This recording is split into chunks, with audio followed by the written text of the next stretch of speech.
Hello students, आज मैं आपको डिपार्टमेंटल अकाउंटिंग का क्वेश्चन कराऊंगी और ये क्वेश्चन आपके प्रीवियस ईयर एग्ज़ाम में आ चुका है। इसके सिर्फ नंबर्स चेंज है, एज इट इज़ क्वेश्चन आया है।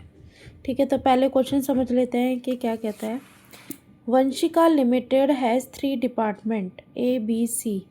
The following information are supplied by these department for the year ending 31 मार्च 2021। तो वंशिका लिमिटेड के 3 डिपार्टमेंट है ABC और उनकी कुछ डिटेल दे रखी है हमको। ठीक है, परचेज दे रखा है, परचेज की यूनिट दे रखी है तीनों डिपार्टमेंट की 10,000, 20,000 और 30,000 यूनिट। सेल्स यूनिट दे रखी है 10,400, 19,600 और 30,600। सेल्स का प्राइस दे रखा है कि सेल्स कितने में यूनिट में किया है वो। ठीक है, फिर closing stock at the end की यूनिट दे रखी है।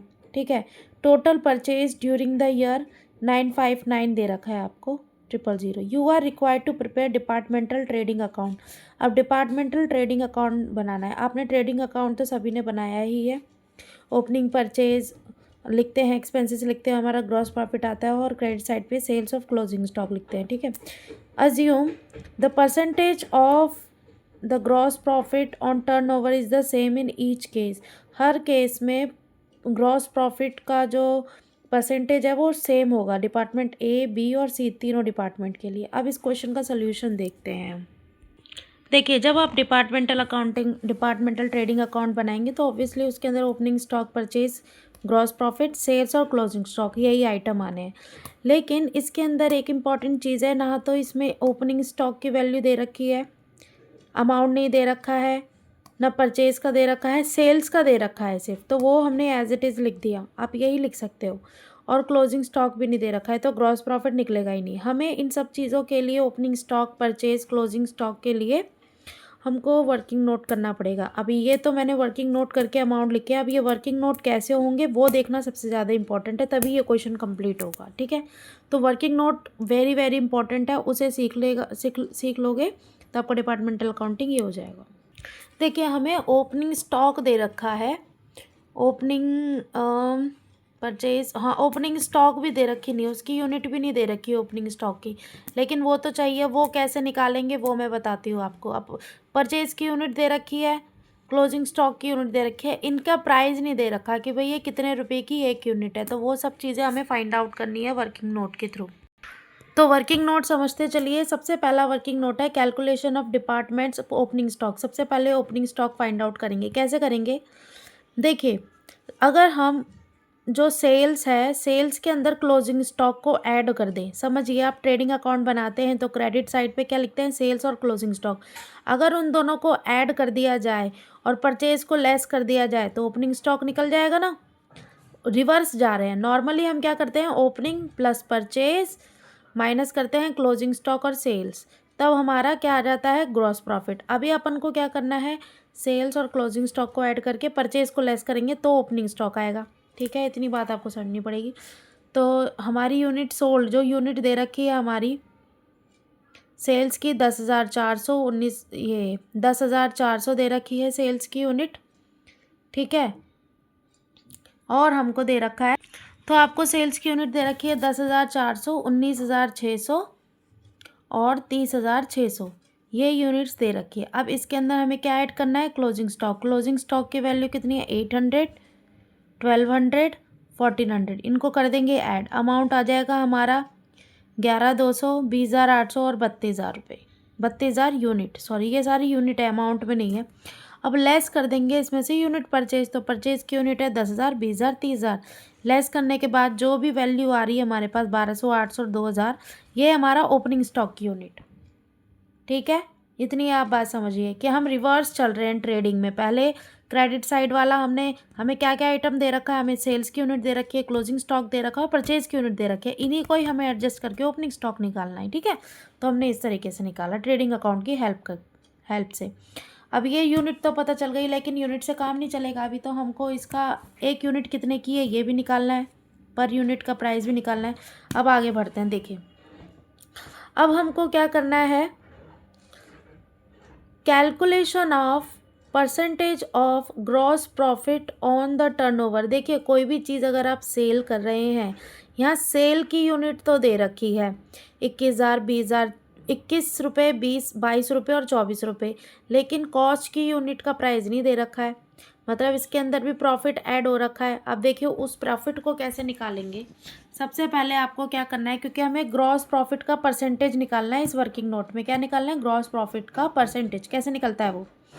उसका फॉर्मूला क्या होता है? Gross profit divided by sales into 100। तो ग्रॉस प्रॉफिट कैसे निकलेगा? सबसे पहले आप देखिए, sales value of unit purchase, जितनी भी यूनिट आपकी जो परचेज हुई है उसकी सेल्स वैल्यू से मल्टीप्लाई करो। तो परचेज यूनिट तो हमारी 10,000, 20,000 और 30,000 है, और सेल यूनिट कितने की है? 21, 22 और 24 रुपये। इनको मल्टीप्लाई कर देंगे तो ये वाला अमाउंट आ जाएगा हमारा। ठीक है, अब इसके अंदर total sales value of unit purchase, total sale value of unit purchase मतलब अगर हम सारी खरीदी हुई यूनिटों को बेचेंगे तो इतने रुपए में बिकेंगी वो, 13,70,000 में बिकेगी। और देखिए अब बिक तो रही है वही यूनिट, देखिए ये यूनिट एक्चुअल में परचेज की यूनिट है, लेकिन ये अमाउंट जो दे रखा है पर यूनिट का ये सेल का अमाउंट है। ठीक है, तो अपने मल्टीप्लाई किया तो ये इतने कितने का बिक रहा है? ये सारी यूनिट 13,70,000 की। और परचेज का प्राइस कितना दे रखा है, मतलब इन्हीं यूनिट को परचेज करने का प्राइस कितना दे रखा है? 959,000। ये क्वेश्चन में दे रखा है आपको, इसमें से लेस कर देंगे तो आपका ये वाला अमाउंट आ जाएगा। अब ये वाला जो अमाउंट आ गया ना, ये आपका ग्रॉस प्रॉफिट आया है। क्या निकल के आया ये आपका? Gross profit. अब मैंने आपको फॉर्मूला बता ही रखा है, gross profit divided by sale into 100। तो ग्रॉस प्रॉफिट तो आपका ये हो गया। अब और आपका सेल प्राइस कितना है? इतना है, इसको मल्टीप्लाई कर दीजिए 100 से। तो ग्रॉस प्रॉफिट कितना परसेंट है? 30% होगा। मतलब कि अगर 100 रुपये का अगर कोई सामान है तो उसके ऊपर आप 30 रुपये का प्रॉफिट ऐड कर रहे हो। ठीक है, अब देखिए इतनी बात आपको समझ में आई। अब आगे बढ़ते हैं।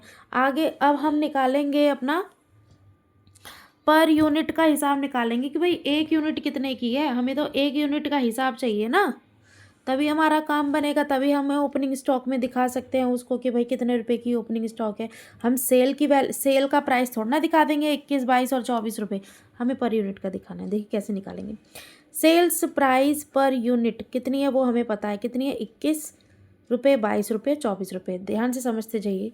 अब इसमें से अब देखिए, अगर मैं कह रही हूँ कि 10 रुपये में मैंने कोई सामान खरीदा है, उसके अंदर 2 रुपये का प्रॉफिट ऐड है, तो भाई उसकी कॉस्ट कितनी रुपये हुई? 8 रुपये हुई ना। तो बस वही है कि ये कह रहा है कि 21 रुपये का कोई सामान है, उसमें ये 6.30 रुपीज़ प्रॉफिट के ऐड है, तो ये जो अमाउंट बचेगा ये कॉस्ट का, मतलब इतने रुपये की वो कॉस्ट थी, मतलब लागत उसकी इतने की, इतना प्रॉफिट उसमें ऐड हो रखा है 6.30। तो वही है। अब ये 30% कहाँ से मिला? ये ग्रॉस प्रॉफिट का है, मतलब प्रॉफिट मैंने आपको बताया ना कि 30% का प्रॉफिट है, तो 21 रुपये का 30% आप निकाल लिए, 6.30 आएगा। ऐसे 22 रुपये का 30%, 24 रुपये का 30%। अब प्रॉफिट को हटा दीजिए, क्योंकि हमें तो कॉस्ट की वैल्यू चाहिए। ठीक है, सेल प्राइस नहीं चाहिए, हमें कॉस्ट की वैल्यू चाहिए, तो हमने ये निकाल लेंगे लेस करके। अब देखिए नंबर ऑफ़ यूनिट परचेज वाली यूनिट कितनी है? 10,000, 20,000, 30,000। अब आप इसको मल्टीप्लाई कर दियो, 10,000 में से 10,000 को इससे मल्टीप्लाई करो, क्योंकि ये कॉस्ट का प्राइस आया है। ठीक है, इसको मल्टीप्लाई करो, इतना आया, इसको मल्टीप्लाई करो ये आएगा, और इसको मल्टीप्लाई करोगे तो ये आएगा। इन सबका टोटल करोगे तो वही आएगा 959,000, जो कि क्वेश्चन में दे रखा है। टैली हो जाना चाहिए ये आपका, जब भी आंसर माना जाएगा कि हाँ ठीक कर रहे हैं आप। ठीक है, क्योंकि उसने टोटल तो सम दे रखा है, ऐसे अलग अलग करके नहीं दे रखा था क्वेश्चन में, तो हमें अलग अलग करके सबका अमाउंट चाहिए था। अब देखिए ये चीज़ तो आपकी निकल गई ना, 147,000, 308,000 और 504,000। अब देखिए इसको तो हम यहाँ दिखा देंगे क्वेश्चन में, ये परचेज़ की वैल्यू निकली। अब देखिए यहाँ परचेज़ की वैल्यू लिख दी, 147,000, 308,000, 504,000, ये निकल गई, कोई कन्फ्यूजन नहीं है। ठीक है, वर्किंग नोट से आया है ये। मैंने आपको क्या बताया था कि एक तो हमारे पास परचेज़ का वो परचेज़ की वैल्यू चाहिए, ओपनिंग स्टॉक की वैल्यू चाहिए, क्लोजिंग स्टॉक की वैल्यू चाहिए, और सेल्स की वैल्यू तो ऑलरेडी दे रखी है, यूनिट भी दे रखी है और यूनिट का प्राइस भी दे रखा है सेल्स का। ठीक है, अब देखिए ओपनिंग स्टॉक का कैसे निकालेंगे, बहुत सरल है। ओपनिंग स्टॉक का नंबर्स ऑफ स्टॉक तो आपको पता चल गया था पहले वर्किंग नोट से, 1200, 800, 2,000 रुपये, जो हमने पहले निकाला था, है ना। तो यही लिख देंगे 1200, 800, 2,000। अब यूनिट का पर यूनिट का प्राइस भी हमें यहाँ से पता चल गया, 14.70, 15.40, 16.80, यही रहेगा, क्योंकि हमें कॉस्ट पे चाहिए। हमेशा याद रखो कॉस्ट पे चाहिए ओपनिंग स्टॉक परचेज के लिए, सेल के लिए सेल प्राइस पे चाहिए। ठीक है, तो हमने मल्टीप्लाई कर दिया, ये आंसर आ गया हमारा मल्टीप्लाई करके, सिंपल। और इस चीज़ को हम कहाँ शो कर देंगे? अपने ट्रेडिंग अकाउंट में। ये 17,640 देखिए ऐसे ही हमने ओपनिंग स्टॉक में शो कर रखा है। 17,640, 12,320 एंड 33,600 बहुत ईजी है, ऐड कर देंगे, टोटल लिख देंगे, ठीक है। अब आते हैं हम अपना क्लोजिंग स्टॉक का निकालते हैं। अब क्लोजिंग स्टॉक की वैल्यू देखिए कैसे निकाल रखी है। क्लोजिंग स्टॉक आपको ऑलरेडी दिया हुआ है क्वेश्चन में कि 800 यूनिट है, 1200 यूनिट है, 1400 यूनिट है, और आपको वैल्यू वही लेनी है कॉस्ट वाली, ठीक है। कॉस्ट वाली लेके मल्टीप्लाई कर देंगे और ये इस अमाउंट हम ट्रेडिंग में दिखा देंगे। अब मैं आपको दिखाती हूँ कि हमारा पूरा क्वेश्चन हो चुका है, ठीक है, वर्किंग नोट के हेल्प से। देखिए वर्किंग नोट नंबर 4 से हमें ये वैल्यू निकल गई है। परचेज वर्किंग नोट 3 से निकल गया, ठीक है। सेल्स की ऑलरेडी हमें वैल्यूज़ दे रखी थी, क्लोजिंग स्टॉक की हेल्प से ये निकल गया। तो हमारे पास 2 आइटम ये और 2 आइटम ये निकल गए। हम इसको ऐड करेंगे, इसमें से लेस करेंगे तो ग्रॉस प्रॉफिट आएगा, ठीक है। अब एक बार परफॉर्मा देख लेते हैं किस तरीके से बनाना है। डिपार्टमेंटल ट्रेडिंग अकाउंट दे रखा है फॉर द ईयर एंडेड 31 मार्च 2021, जो भी डेट दे रखी है वो लिखेंगे आप, ठीक है। पर्टिकुलर ABC, यहाँ जितने डिपार्टमेंट होंगे उनका नाम लिखोगे, और फिर टोटल भी करना है, मतलब इन तीनों का टोटल करके यहाँ लिखना है। ऐसे पर्टिकुलर ABC यहाँ भी टोटल लिखना है। अब देखिए ये हमने वर्किंग नोट से निकाल लिया, ठीक है, हमने तीनों को ऐड कर दिया, टोटल यहाँ लिख दिया। ऐसी परचेज को ऐड करके टोटल यहाँ लिख दिया, ग्रॉस प्रॉफिट का हमने ये लिख दिया। तो इस तरीके से आपको निकालना है। क्लोजिंग स्टॉक का लिख दिया, या आपने टोटल कर दिया, ठीक है। तो ये आपका कंप्लीट क्वेश्चन हो गया, और ये क्वेश्चन आपका 12 मार्क्स का आ रखा है। इसको प्रैक्टिस करो, बहुत ईजी क्वेश्चन है। Thank you everyone.